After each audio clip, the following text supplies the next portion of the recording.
Okay. Hi, I'm Jesher from DIT 2A05, and in this video, I'll be doing a short demo on how I will try to hack into Tom's account using the blind SQL technique. So first, we will need to start the server for WebGoat.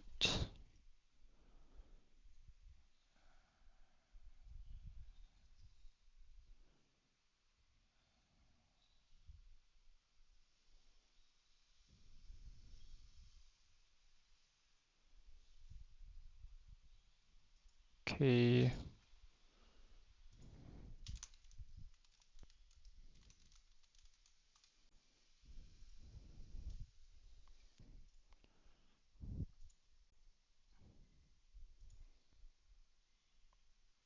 Okay, so here we are trying to find out what is Tom's password.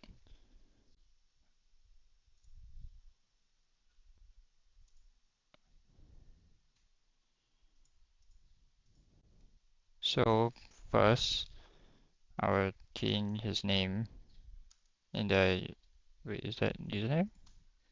Yeah, username. I just put any random email address, just test. And if I try to register, you will notice that it already exists. So,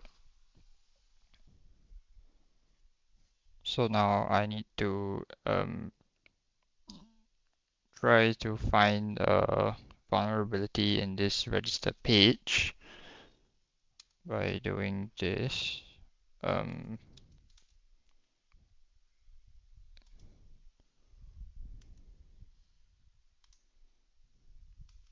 one, and just add two dashes there in order to,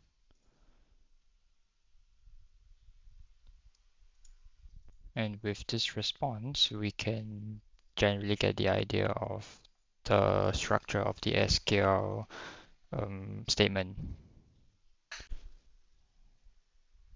Um,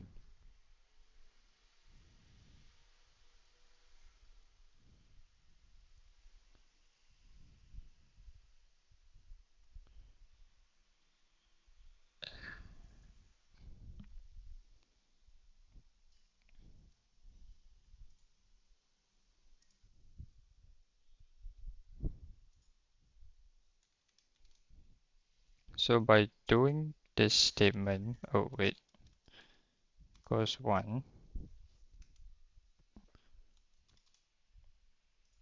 this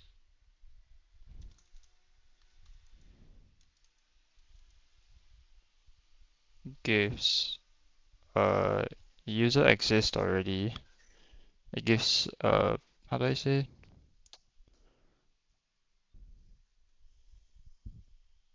The SQL statement at the back end actually evaluated to true, which resulted in not being able to create a username since um, the statement is true. Like, yeah.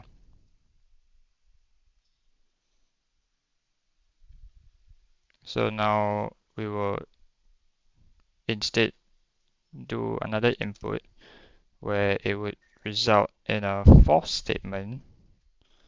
So example, 1 equals 5, whatever is.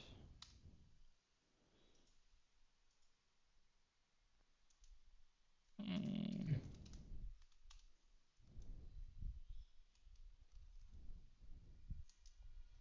Where so now this statement should output false, and indeed it created the user, but that's not really our point here. We're not trying to log into this user, we're trying to find Tom's password.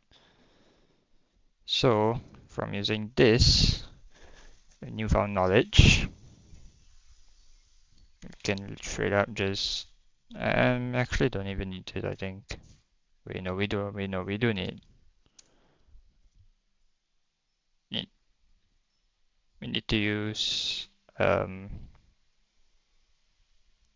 using blind SQL to change.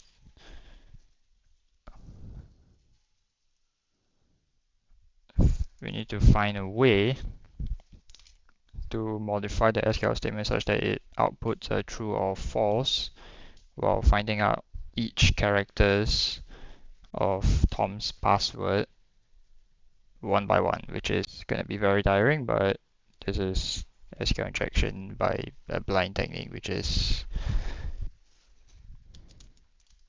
substring.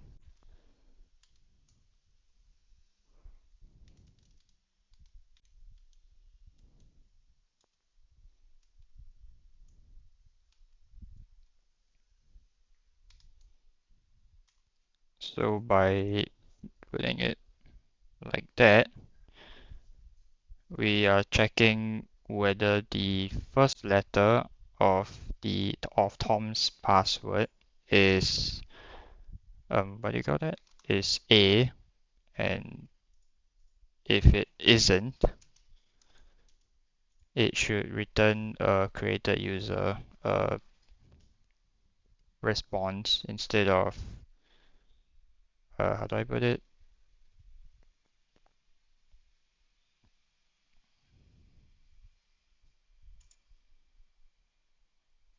Yeah, like I said, if basically if the user gets created in this case, that means the letter A wouldn't be the password, and only until it gives the similar response to when we did this statement. So basically, they found it's true lah. Basically, both statements are true in the database, which results in the user not being able to create the username or mean the account.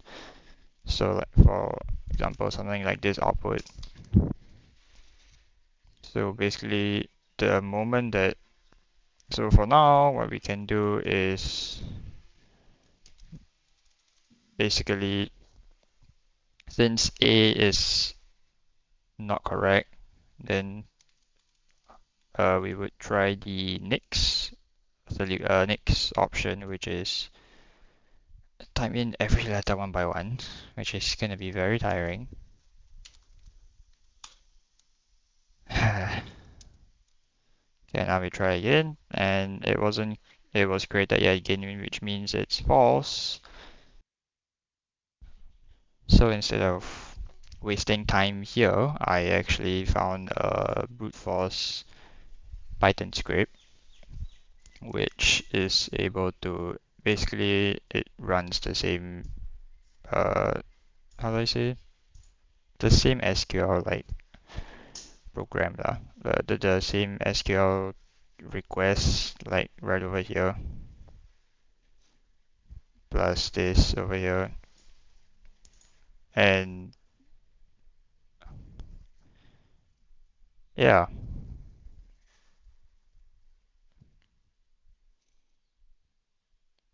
it would just keep trying for each and every character.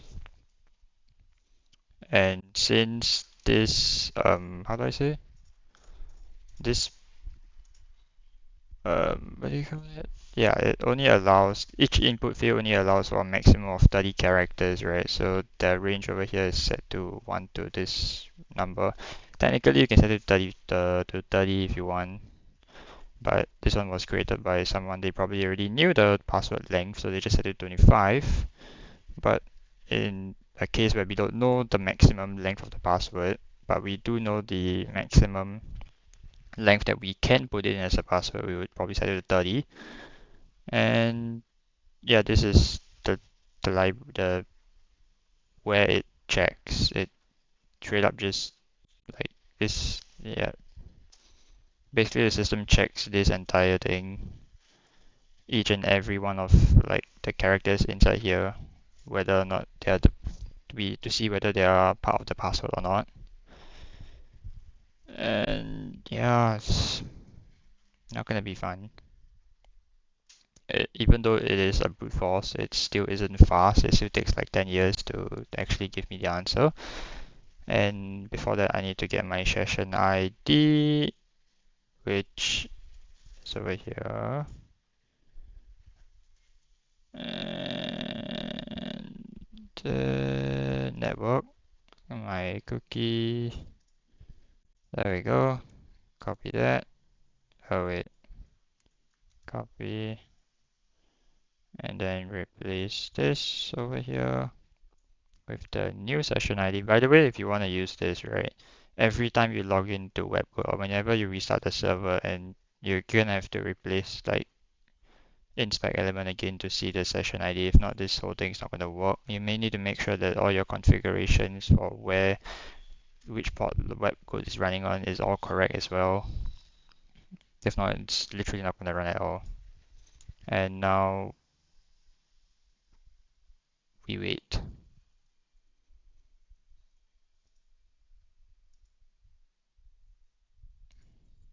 Hello?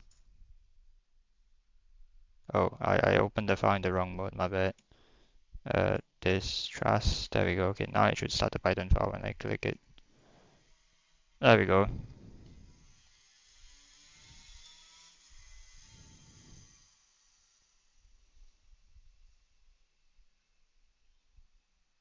It's gonna take a while.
And as you can see here, the system actually tried it 2 more times because they will try it, how do I say, until they get 25 characters, but the password is only 23 characters long, so I mean, like, if you set it to 30, then it will try it 7 more times instead of 2 more times. But that's pretty much it. So now this is the password that's found, and just to check,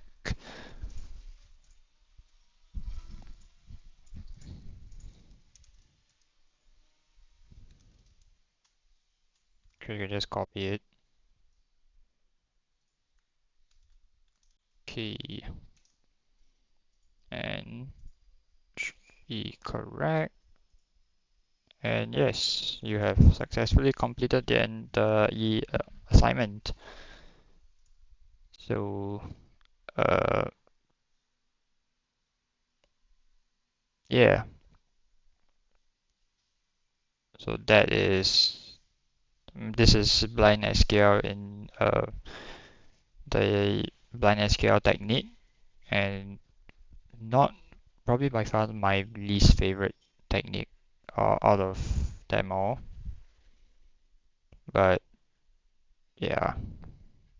Anyways, thanks for this is the end of my video, and thanks for watching this video. Okay.